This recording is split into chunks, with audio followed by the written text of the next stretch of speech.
Hello and welcome into another episode of Locked On Wolves. Today on the show, a roster overview. Who is a free agent this offseason? Who's eligible for an extension? Which players are almost for sure going to be on the Timberwolves roster next year? What kind of turnover could we see? A quick overview of the entire offseason upcoming next. Welcome in. You are Locked On Wolves. You are Locked On Timberwolves, your daily Minnesota Timberwolves podcast. Part of the Locked On Podcast Network. Your team every day.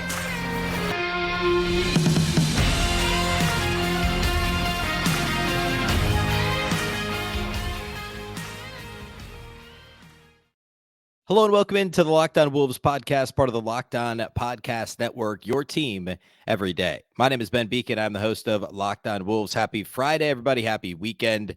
And a big thank you for making Locked On Wolves your first listen every single day. Of course, this show is free and available everywhere, including YouTube, as well as all of your favorite audio platforms. You can also watch the show on Locked On Sports Minnesota.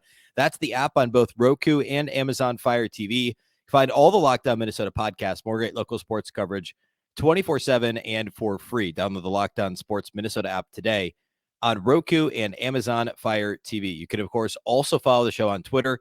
That's at Locked On T-Wolves. Don't forget the T, and also at Beecken with two B's, two E's, C-K-E-N. All right, we're going to roll right into some offseason conversation, but just high level at this point. We got plenty of time to dig in on each player. Like I said before, we will do player reviews, a full show for each player that was in the rotation this year, including a contract outlook, likelihood of being traded, kind of essentially hit each of those categories for every player. But today I want to do a quick overview of which players. I think this is a helpful way to kind of reset as we go into the offseason, like who's under contract for next year, who might get an extension, who has a partial guarantee, a non-guarantee, options, restricted free agents, all that stuff. So I'm going to hit the entire roster here, and we'll talk a little about each player and kind of put them into these different buckets to give you a sense of where we sit today. At the end of April, at the very start of the offseason. Of course, the Wolves did all their exit interviews on Thursday. Not a whole lot to come out of that. Of course, Anthony Edwards did not speak to the media. I talked about this on Thursday, but the quote unquote assault charge, I mean, I guess it is an assault charge, but in quotations, assault charge that he's getting in Denver. So he did not speak to the media. His agent spoke out on Thursday and said that they're going to vigorously defend the charges. The Timberwolves haven't commented other than saying they're not commenting at this time. So anyway, he did not talk to the media. Not much else major, but there's a couple players who were mentioned by Finch or asked about to Finch, Rudy, some stuff like that. So we'll talk about a couple of those along the way, but nothing groundbreaking coming out of the exit interviews on Thursday. All right, let's start with the players that we know are under contract for next year. And again, I'm not going to get super in the weeds on like, hey, are these guys, who's most likely to get traded? That will come more when we talk about each player individually. Like we'll do a whole show on Karl-Anthony Towns. We'll do a whole show on Rudy Gobert. And that will be part of those conversations at that time. So I'll just kind of tangentially mention it today. So the Wolves actually only have 5 players. Well, technically, I guess they have 7 players who are under contract, guaranteed fully for next year, but 2 of them are extension eligible for the first time. That's Anthony Edwards and Jaden McDaniels, which is a little bit of a different conversation, but I guess we could start with them. So there are 2 extension eligible players who have fully guaranteed deals for next year are Anthony Edwards and Jaden McDaniels. They both, that's it in terms of like, it's the end of their rookie contract, which means the following year they would be restricted free agents if they didn't get an extension. Tim Connelly in the exit interview on Thursday to the media said that each of those guys, I'm paraphrasing, but that they'd have really nice offers in their inbox the moment they're able to send them offers. So fully expect Anthony Edwards to get the rookie scale max extension that would kick in year after next in 24-25, but he can sign it this summer.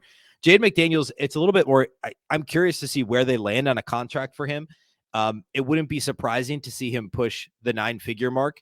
A couple notable things here, though. The Wolves, assuming Ant does get a max, they'll be I think the only team to have 3 max players on their books. And then you factor in Jaden McDaniels, and he could potentially get a 9-figure deal as well. That's a ton of cap space tied up into 4 guys. Now, 2 of them are extremely young, in Anthony Edwards and Jaden McDaniels, who Edwards will be 22 next season. McDaniels will be 23. So like, there's not a whole lot of risk there in terms of that because they're both positive contributors already at such a young age. Towns is still in the prime of his career. And of course, his extension is just kicking in. So he's got another, like, I think 5 years total on the deal think the last year is an option. So 5 years on the deal, including next year. And then Rudy Gobert, of course, is much older. He's going to be 31 next season. He's got 3 years left on his deal. So anyway, Edwards and McDaniels are going to get their extension offers very soon. And that'll probably be the biggest news of the offseason, although expected. So that's kind of one category. The next category, there's actually only 5 guys who have guaranteed deals for next season besides Anthony Edwards and Jaden McDaniels. Karl-Anthony Towns, Rudy Gobert, who we already talked about, the 2 rookies from last year. So Wendell Moore Jr. and Josh Minott. Moore Jr., of course, has that first-round pick rookie scale deal. So he has the first 2 years fully guaranteed. And then the next 2 years are both club options, which the Wolves will have to pick up. I think it's like the October before. So guaranteed deal for next year. Josh Minott also received a guaranteed deal, even though he was a second-round pick. So he's got $1.7 million guaranteed for next year before some partial guarantees kick in the next 2 years after that. So his deal is not quite as locked in as Wendell Moore's because Moore was a first-round pick. Minott was a second-round pick who, of course, doesn't need to get a guaranteed deal at all, but the Wolves did give him a couple seasons guaranteed and locked him in. So those 4 plus Kyle Anderson would be the other player who's got a full guarantee for next year. He signed 2 years, $18 million. He's got about 9.2 on the books for next season. So Kyle Anderson is also on the team next season. Of those 5, I mean, Rudy Gobert is very unlikely to be traded. Kyle Anderson, I'm sure teams will call. We know they called at the trade deadline. I can't imagine a world in which the Wolves would include him in a trade at this point in time. So those guys aren't going anywhere. I really doubt the Wolves would move on for Wendell Moore already. And Josh Minott is a really exciting player who I think, if this is a topic for conversation later in the offseason, there's a really good chance he gets rotation minutes pretty early next year. And I'm excited for the possibilities with Josh Minott. We'll talk a lot more about him later. So of those 5, I mean, Karl-Anthony Towns is really the only one who I think would have a legitimate shot at being traded. And then, of course, also retain, or, the Wolves would get quite a bit back for him, right? He becomes trade eligible, I think, in July. It's after the draft. I believe it's actually, I'll see if I can pull it up real quick. I believe it's in July when he becomes trade eligible after signing that extension, the max extension. Let's see. Yeah, July 7th is when he becomes trade eligible. I don't think the Wolves will trade Karl-Anthony Towns this offseason, but this is the first offseason in a long time that I've allowed myself to think that this could be a conversation. Like, teams probably will call. The Wolves will have to consider it because he's their only tradable asset, not named Anthony Edwards or Jaden McDaniels, that they would actually get something back for. And I said the same thing last offseason related to D'Angelo Russell, because nobody else was really movable. You weren't going to move McDaniels. You weren't going to move Edwards. And last offseason, you couldn't trade Towns. So their only real tradable asset, I should say, I said this late last offseason into the trade deadline this year. Obviously, they traded a bunch of guys for Rudy Gobert. But Towns is really the only other guy that teams could call on that the Wolves could get something back for. And I'm very curious about what his trade value would be. I think the way he played at times in the Denver series and like in the Lakers play-in and most of the Lakers play-in and the Thunder play-in, I mean, those are all pretty good examples of what he can do, of what he can give a team, right? Everybody knows what he can do. He's a multi-time All-Star, multi-time All-NBA player, but he missed 52 games this year. And there's also questions about, can he be the alpha? Can he be the 1A? Can he lead the team to the playoffs himself? Can he be a consistent contributor in big games? There's lots of questions there, right? All that to say, I think Towns he's certainly tradable and teams will call on him. I think it's still unlikely he's traded this offseason, but just know he is trade eligible, not on draft night, but in July. And I also think that might hamper it too. If it was maybe on draft night where he's trade eligible, then I think it becomes more likely he's traded this year, right? Because the Wolves don't have picks for however many years. Perhaps then that conversation could be had. I think the most likely scenario is the Wolves say, look, we only got to see 28 games, 29 games with Towns and Gobert together on the floor. Let's run it back. Let's give Finch another, a full offseason to figure this out, a full training camp. Remember, they talked about this in the exit interview. Towns did not play in training camp really because of the illness. He lost a ton of weight. They barely played together in the preseason. They didn't have practices in training camp. But the fact that Finch was still bringing that up now shows how big of a deal that was to start the season. And then, of course, Towns gets hurt right after Thanksgiving and everything gets completely blown up. So I think it's far more likely that we'll say, let's give this a real shot. And if it doesn't work this year, then, there's a coaching conversation and there's a Towns conversation. And those are the two easiest moves to make. After the season, you'd still have Edwards, McDaniels, Gobert all under contract. Gobert is going to be harder to move than Towns. You're going to get more back for Towns. that's when the Towns conversation comes back up is 12 months from now, if the Wolves have another first round exit from the playoffs or something like that. So we won't spend a ton of time on potential Towns trades this offseason until we get to like real rumor mill season around July in free agency. But I wanted to say that because I think it's important to say it. All right. Next, I want to get to partial guarantees, non-guarantees, options, restricted free agents, unrestricted free agents, everybody else on the roster. We're going to do all that here next. Today's episode of Locked On Wolves is brought to us by our friends at Nissan Ariya. Nissan's most electric player of the week is brought to you by the all-new, all-electric 2023 Nissan Ariya. This week's player of the week, Nissan's electric player of the week, has to be Anthony Edwards. It's got to still be Anthony Edwards. He was fantastic in the playoffs for the Wolves. He was easily their best player. His playoff averages over 5 games, 31.6 points on 48% shooting, 35% for three. He also averaged 5.2 assists and 5 rebounds per game, plus 2 blocks and 1.8 steals per game. He was, again, clearly the Wolves' best player on the floor. You could argue he was the most electric player on the entire floor. Jamal Murray was great. Nikola Jokic had his moments, but Anthony Edwards was the player that people could not keep their eyes off. And as always, he was brilliantly fierce. He was stunningly powerful. And he had, well, the perfect crossover, just like the 2023 Nissan Ariya. The 2023 Nissan Ariya packs pin you to your seat power and premium intelligence all-in-one EV. The all-new, all-electric 2023 Nissan Ariya, the EV for people who love to drive. Shop now at nissanusa.com. Today's episode is also brought to us by our friends at BetterHelp. Getting to know yourself could be a lifelong process, especially because we're always growing and changing. I mean, I know I have changed quite a bit in the last year. Who hasn't, right? Everybody, you look back at a couple years ago, I mean, pre-COVID times, everybody has grown and changed. And therapy is all about deepening your self-awareness and understanding. Sometimes we don't know what we want or why we react the way we do to things until we talk through things. If you're thinking of starting therapy, give BetterHelp a try. It's entirely online. It's designed to be convenient, flexible, and suited to your schedule. Just fill out a brief questionnaire to get matched with a licensed therapist and switch therapists at any time for no additional charge. BetterHelp connects you with that licensed therapist that can take you on that journey of self-discovery from wherever you are. Discover your potential with BetterHelp.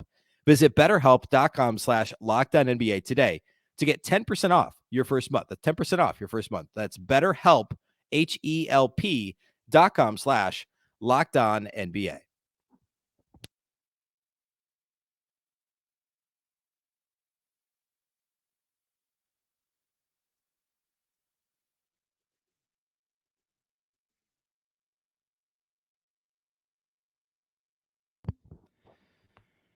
A big thank you once again for making Locked On Wolves your first listen every day. Of course, everydayers will be back on Monday. Again, Monday through Friday, pretty much all offseason, through free agency, through summer league. Like, I know that feels forever away, but we're daily through July. And even then, we're still 3 days a week beyond that until the start of the season. So you're going to get 5 shows a week consistently. Any news, anything significant, we're going to cover it. We're also going to do, as I mentioned, all the player reviews, all that good stuff here over the next several weeks. So plenty to come this offseason on Locked On Wolves. All right. Continue down the roster. We talked about the guaranteed contracts for next year. Kat, Rudy Anderson, Wendell Moore, Josh Minott, Anthony Edwards, Jaden McDaniels, both extension eligible. There's one player who has a partial guarantee that's already on the books that becomes fully guaranteed right after the draft, and that is Mike Conley. An interesting contract. He already has $14.3 million guaranteed for next year. The contract becomes fully guaranteed at $24.3 million 2 days after the NBA draft, so June 24th. Now, at the time of the trade deadline, I was advocating as well as Kyle Lowry as a trade option. Lowry had more guaranteed money for next year and is slightly older, and I think those things were two of the main reasons why. Of course, he's also still playing now, right? Those are two of the reasons why the Wolves leaned to Mike Conley, because little younger, familiarity with Rudy Gobert, and a slight, the partial guarantee for next year. Because if he'd come to Minnesota and flopped and they said, man, he does look too long in the tooth, let's let him leave and eat the 14.3. It's pretty unlikely they were going to do that, but at least they had that option. Now, it's extremely unlikely that they do not give him his 24.3 and say, all right, Conley, you're our starting point guard next year. You're our, our fifth option. You're our fourth star, however you want to frame it. I mean, 36-year-old Mike Conley is still a viable NBA player. He was good in Utah the last year and a half. He was an all-star a couple years ago. And he played, frankly, closer to that all-star level in a Timberwolves uniform. I mean, like, obviously the overall volume of scoring, the scoring output wasn't quite there. What did he average in a Timberwolves uniform? 14 points per game, 5 assists, but he shot 42% from three. He played better defense than he did for most of the year in Utah. And I think he just simply locked in more in the new uniform and with more on the line. And the Wolves they put a lot on him and asked him to do a lot on the ball. And he was really good given his age and everything else. So I don't know that there's really any question that he's back next year at that, 24.3 million. So Conley, again, partial guarantee, that becomes fully guaranteed at 24.3, 2 days after the draft. Non-guaranteed contracts for next year. This is interesting. Taurean Prince and Jordan McLaughlin are the two that have full options for next year. So let's talk first about Jordan McLaughlin. So McLaughlin signed a 3-year deal for $6.4 million a couple of years ago. So he's played the first 2 years. He got $2 million 2 years ago, which was a complete bargain. This last year, he got $2.16 million. And he was really, really good before the calf injury. Like, you could have made an argument he was a top 5 backup point guard in the league in the first 2 months of the season. Seriously, like, he was that good. And then he came back, re-injured himself, came back again, was really bad for a couple of weeks, had another week and a half where it felt like he was back, and then really struggled the rest of the way. So I don't know. I mean, 3 months ago, it'd been like, oh, of course you bring him back at 2.3. Now, I don't know. The Timberwolves have until June 30th to make a decision. So about a week after the Conley decision, again, after the NBA draft, to make that decision on his contract. Now, at the same time,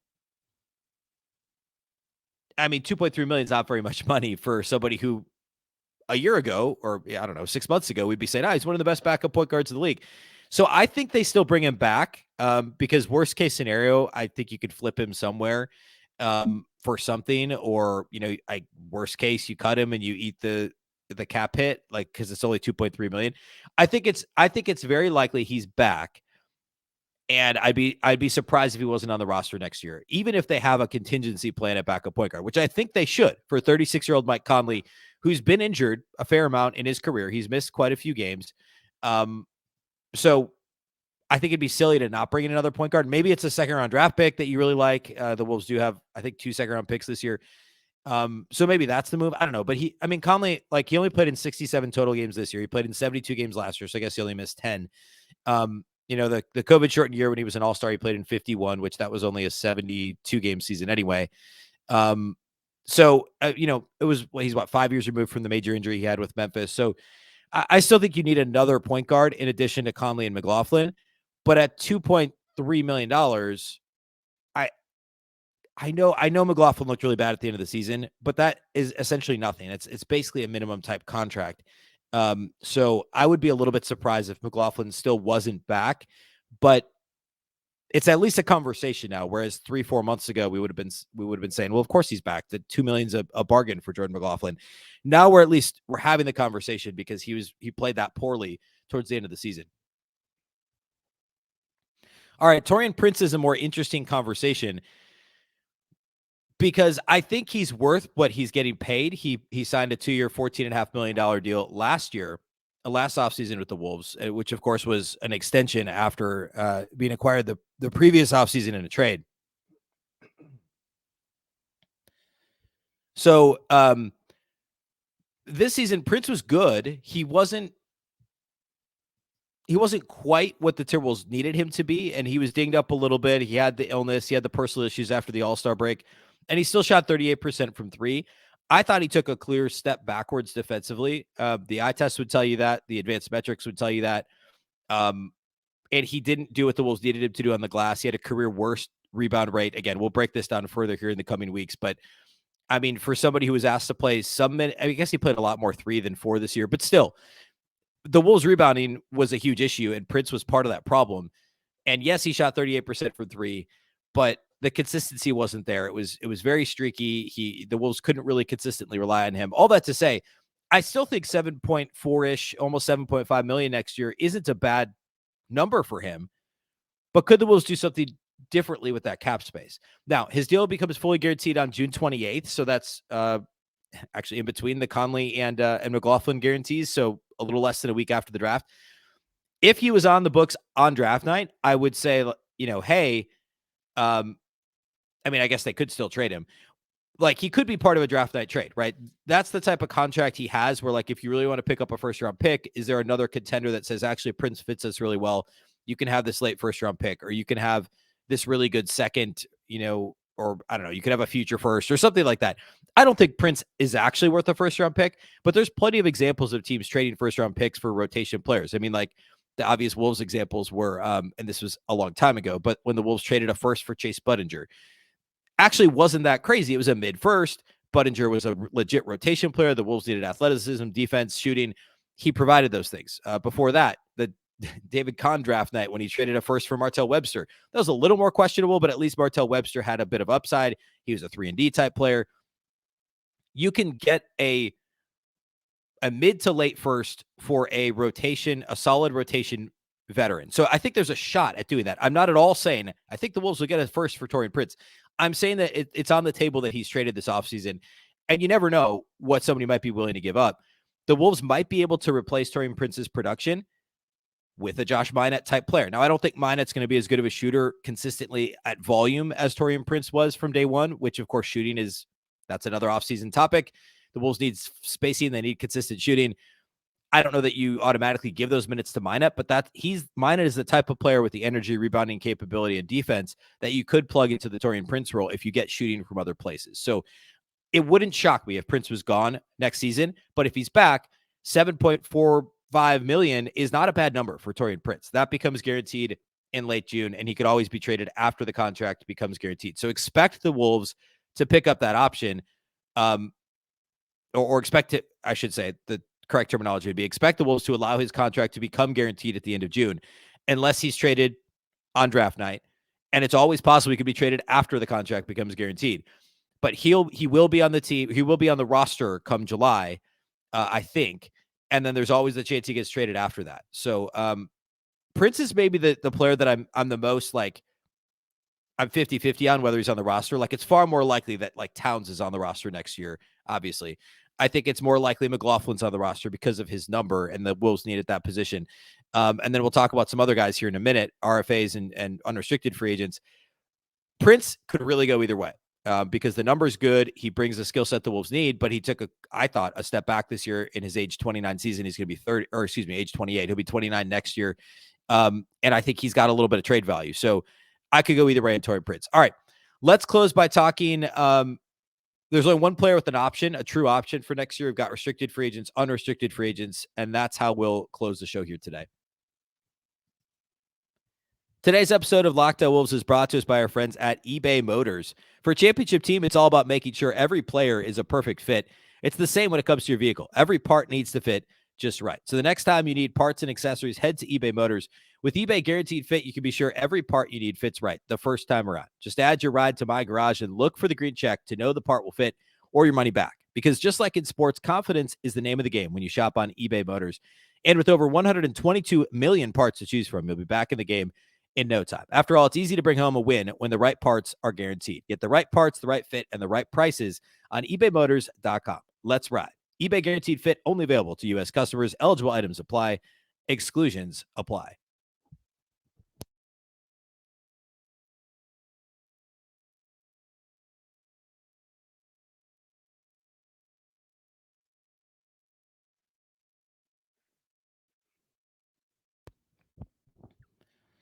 All right, let's close today with the last few players on the roster. These are all, well, actually, they're not all end of rotation guys. We haven't had the Naz Reid conversation.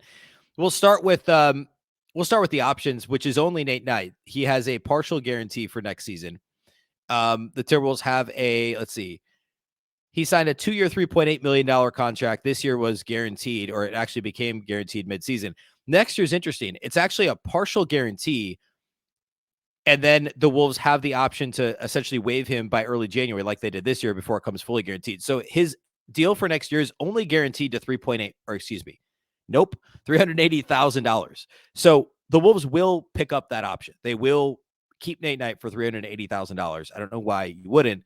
I actually don't know 100% when they have to make that decision, but assuming they exercise the option, Knight only gets 380,000 guaranteed. The contract fully guarantees to almost $2 million and 1.997 on January 10th of next year. So expect Knight to be back. I thought Nate Knight deserved some chances this year. I thought, Luka Garza was good. I thought there were moments where I would have had Nate Knight in the game. I like Nate Knight a lot. I think he's a fourth big in the NBA, and he deserves to be on a roster somewhere and play minutes. Anyway, I think he'll be back next year, but he's another interesting case. It's a very small number, but in terms of roster spots, depending, maybe they pick up a big in the second round. I don't know. But I like Nate Knight. I think at that price, 380,000 guaranteed becomes almost 2 million in January next year. I think he likely is back. I would bring him back. Restricted free agents, Nickeil Alexander-Walker, Luka Garza, Matt Ryan. Of course, Ryan and Garza were on two-way deals. So I believe they're both eligible. This was his first year on a two-way. I can't recall if Matt Ryan was on a two-way with LA last year or not. I don't believe so. So I believe they'd both be eligible to come back on two ways. The Wolves tried out Matt Ryan because they needed some shooting. I'd be surprised if he's back. You can find shooting other places. Garza maybe has a better shot at being back. Maybe it's another two-way if somebody else doesn't give him an NBA deal. I'd be surprised if the Wolves brought Garza back on anything besides another two-way. So I don't want to spend too much time on those guys today. The two-way spots are always a big offseason conversation as we get, later into the summer. Unrestricted free agents, Austin Rivers, again, be surprised if he's back, but he could be one of those end of the bench signings like he was, I guess, similarly this year. He had a partially guaranteed deal that the Wolves allowed to become guaranteed. All those guys became guaranteed in like January, and he was in and out of the rotation, had some injury and illness issues. Austin Rivers is Austin Rivers. I don't like, he's a fine 10th or 11th guy. You don't want to give him rotation minutes at this point in his career. He can play. He's actually probably a better defender than an offensive player at this stage in his career because he's not a consistent enough 3-point shooter and doesn't do much else for you offensively besides, he doesn't do much else for you offensively. And I think he's also maybe a little overvalued defensively. So he's fine as your 10th or 11th guy. I just don't know that the Wolves will use their roster spot on Austin Rivers next year. Jalen Noel's an unrestricted free agent. I would be surprised if he was back as well. He really struggled this year. He was under 29% from three. Somebody's going to give him a contract because he has a lot of offensive skill. He was my most disappointing player of the season, and we'll talk more about this in his player review. I thought he would get 6 man of the year votes. I thought he would, which is laughable now. But I'm owning that because he was good enough last season when he was given the opportunity that I thought an expanded role, and still to this day, his numbers on the floor with Karl-Anthony Towns are really good. His numbers, that's a good pairing. His game is still, in my mind, a cross between D'Angelo Russell and Anthony Edwards. Obviously not as good as either of those players, but the way he plays, so it fit the Wolves really well when he was playing well, when he was on, and he never really found his footing this year. And the knee issue was, nagged him for the last couple months of the season. So I hope the best for Jalen Noel. I really hope he goes somewhere and he finds his shot, because he shot the ball so much better in college and only for a stretch in the NBA. Shot the ball well in the G League. It's just like it hasn't been consistent for him at the NBA level. I'd be surprised if Jalen Noel was back. He's only, what's coming off the books for him? It was like 1.8 million, unrestricted free agent. I think he probably goes somewhere else. Naz Reid's another story. He came up in the postseason media availability and the exit interviews, if you will. And Chris Fitch and Tim Connelly both said they'd like to bring him back and that he's a priority. He was seeking around the deadline when teams were calling on him. The rumors were that he wanted $10 million a year in an extension. The Wolves had approached him already with some extension options. The Wolves, it sounds like, were offering $7-8 million. There were various sources reporting these numbers out there. So, I think he's going to get more than $10 million with the way he played post-trade deadline, pre-injury. I don't think the injury hurts him really. I think it would have been great to see what he could do in the playoffs, of course, when the game's a little bit different and the stakes are higher. I don't know. And I'll unpack this more another day. Reid is the most intriguing overall offseason question because he clearly is a rotation big and arguably a starting big in this league. The Wolves have so much of their cap already tied up in center, which is Naz Reid's position, right? I know he played the 4 next to Rudy and his minutes with Towns have always been a little bit, not great, but Naz and Rudy together worked okay. Naz by himself at center was very good. I still think there's holes in Naz's game that don't align super well with what the Wolves are doing. I'm not saying I don't want them to bring him back. I get nervous if we're talking much more than $10 million a year. And where are the Wolves at in this whole thing? How badly do they want to keep him? What does Naz and his agent, what do they think they can get him on the open market? Is there a team willing to give him $12 million a year or something like that? Maybe. Like, that's very possible given how tantalizing his skill set is. I worry about some of the defensive, the defensive issues we've seen exposed, the consistency on the glass, consistency of his 3-point shot. Like, and I'm nitpicking, yes, but that's what you do when you're talking about giving a guy $8, $10, $12 million. So we'll unpack Naz a lot more. I have no idea what's going to happen with Naz Reid. At the moment, it feels likely the Wolves are going to make a push to re-sign him, but he's an unrestricted free agent. Anything could happen. Somebody else is going to come calling and offer him a lot of money, and the Wolves have to be smart given who else is already on the roster and where their cap space is tied up currently. So anyway, we'll have a big conversation about Naz here multiple times this offseason. All right, that's the Wolves roster. Again, only 7 guys on guaranteed deals for next season. You can add Conley in there. That makes it 8. Got a couple free agents or a few free agents in Noel, Rivers, and Reid. You have non-guarantee guys in Prince and McLaughlin, and you've got your restricted free agents, your two-way guys. Oh, we didn't really talk about Nickeil Alexander-Walker. I kind of glossed over him because of the two-way guys. So I guess real quick on Alexander Walker, I think it's pretty likely he's back at this point. He's a really nice kind of like behind Ant and McDaniels. You've still got Alexander Walker who can come in and lock somebody down like a Jamal Murray, like he did for all of the series except for game 5. I don't know what that contract looks like, but I think the Wolves will push to re-sign him. Again, they've only got 7 and count Conley, 8 guys for sure coming back.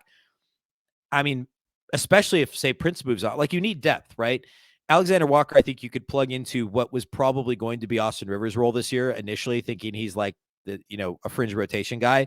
That's him. I think he's a 12, 14 minute a game guy who can step up and play more if you've got injuries to the guys in front of him. I think it's pretty likely he's back next season. I don't know what that contract looks like, but I think that'll be a big topic here as we move forward. All right. That's all we got for you today. We'll be back on Monday. We'll start the player review process unless anything else significant comes up over the weekend related to, I don't know, anything else Wolves related. Offseason contract rumors, Anthony Edwards, who knows? Anything could happen at any point in Timberwolves land. So that'll be the plan starting next week. And of course, we're still daily Monday through Friday. A big thank you to those of you that do make Locked On Wolves your first listen every day.